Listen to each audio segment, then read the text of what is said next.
I'm going to make ham and bean soup today using leftover ham bone with a lot of meat on it from a meal that Rick cooked yesterday. So to start this, I'm going to use dry beans. These are dry pinto beans and dry Great Northern beans. And they're both the similar size, so that makes them good to cook together in the pressure cooker. First thing I'm going to do is rinse them, get rid of all the little stones and shells and stuff like that. And then we're going to put them in the GoWise 14 quart pressure cooker and cover them with water. All right, let me get them cleaned up.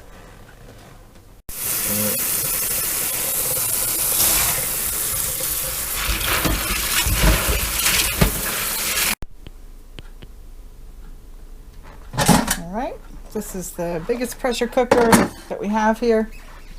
But the reason I'm using the big one is we have a big piece of ham bone here. All right, I have the beans washed and rinsed. And I'm going to add enough water to cover the beans.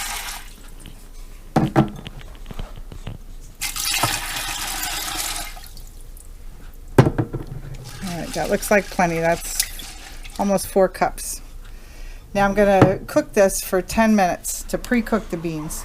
Then I'm going to rinse them and put them back in with the rest of the ingredients for the soup. All right, let's set this for 10 minutes.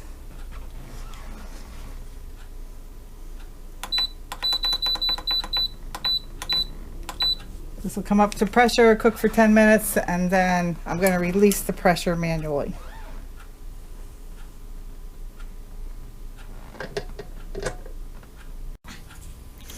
While the beans are cooking in the pressure cooker for the first round, I just want to show you some of the other food I'm getting ready to put in when they're done.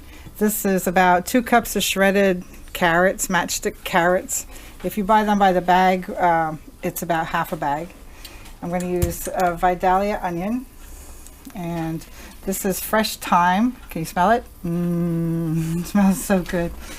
We're going to put in a couple sprigs of that chopped up. I'm going to cut the leaves off so that we don't have anything big in there. And then, let's see, I used about 10 stalks of celery. I'm going to cut that up into about 3/4 inch chunks. And about a pound of small potatoes.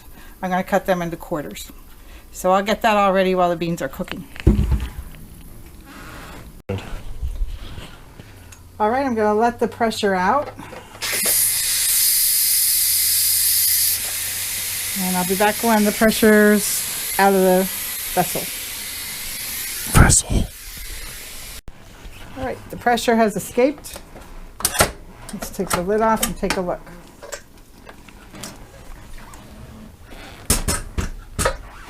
All right, now you can see there's hardly any water left in here.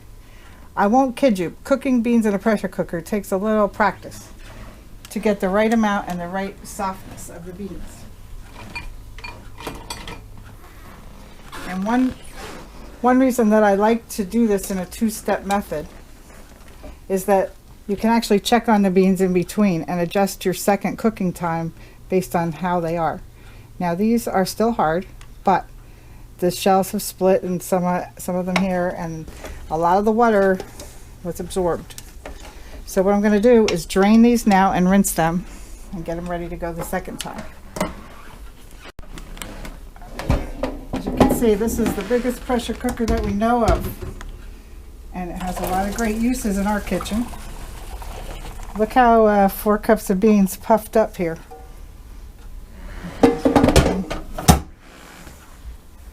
Really beautiful. And when I say that it's a little tricky learning how to use the pressure cooker for dry beans, it's definitely worth the trouble to work the kinks out, because this is the nicest way to cook beans. You don't have to soak them overnight or anything else. You just want to learn how to get adjusted to what the right amount of cooking time is.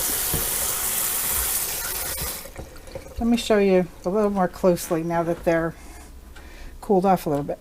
See, it's still hard enough that it won't squash in your hand. It'll pop out of the shell. So what we want to do is get a bean that's nice and easy to eat We're going to put these back in the pressure cooker.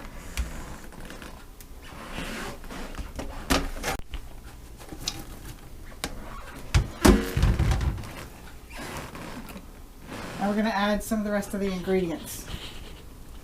This is about 2.5 cups of celery that I showed you I was going to cut up, and then the matchsticks carrots.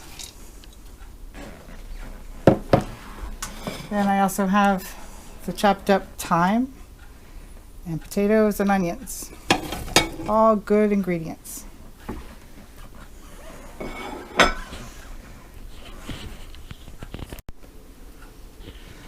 All right, here's the ham bone that I have.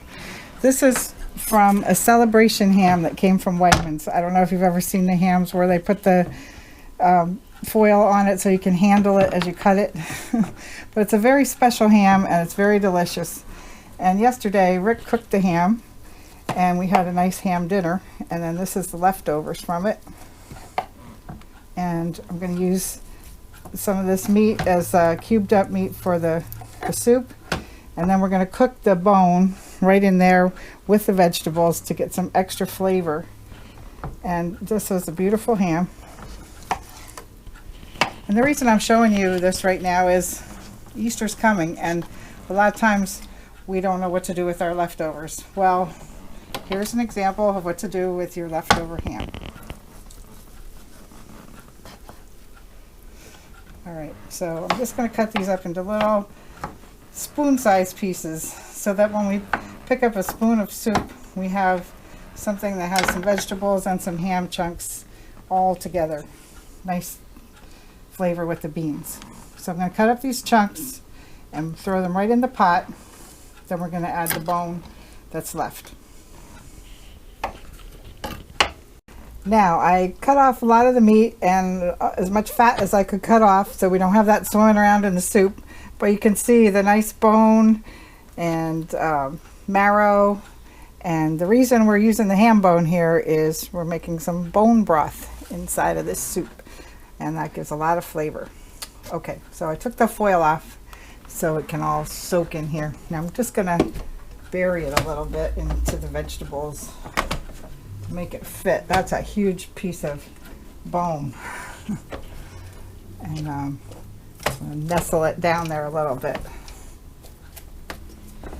I'm going to add about 4 cups of water. So I think that's sitting there nicely. All right, here goes 4 cups of water. See how that looks.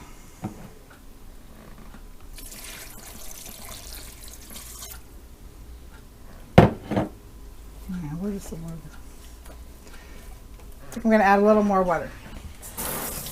There's another 2 cups. And I think the vegetables will make some of their own liquid too. So we'll stop at that. We'll put the lid. Do you think that's enough? Do you think that's enough, Chef? Ham bone. I'm hungry. Come on, Chef. Whoop, whoop, whoop, whoop, whoop. All right, now we're going to add the lid again.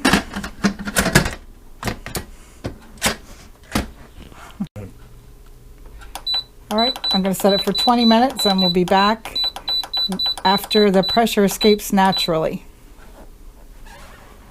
All right, the pressure is released. Let's open it up. See how it looks. Wow. Sure smells good. Take a look in there.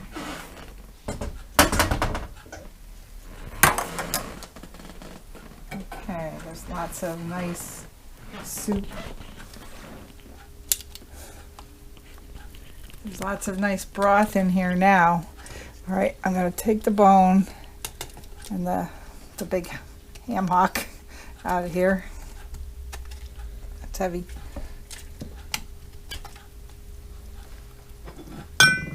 We could use it again. Yep, we can still do some things with this. That's what's nice. Didn't this turn into a nice soup?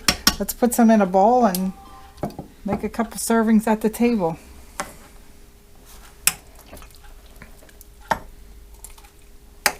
Beans and celery. The beans look great now. Potatoes are nice and soft. Chunks of ham. Wow, what a nice soup this is.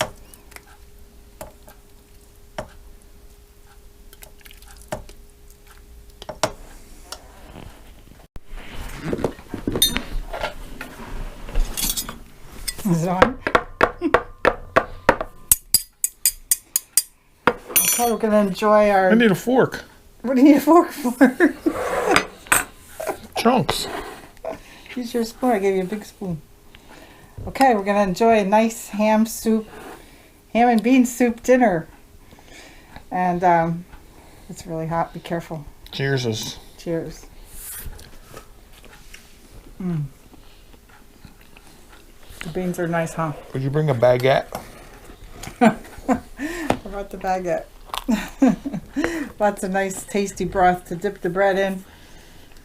But this is a nice ham that Rick cooked yesterday. I'm going to put the link below that you can go and watch that ham dinner being made if you'd like to.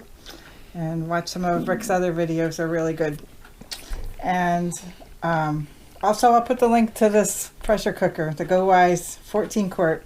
We really love it. And as you can see, even though we're only 2 people, we get a lot of meals out of it. But they're sold out. I think they get 12 quart now, though. Yeah, 12 quart would 12 be quart great is big size enough. too. That's what I cooked the ham in, too, that same one. Yep, so thanks for watching our videos, and please subscribe if you like them and come back and watch some more. Yummy. See ya. Bye.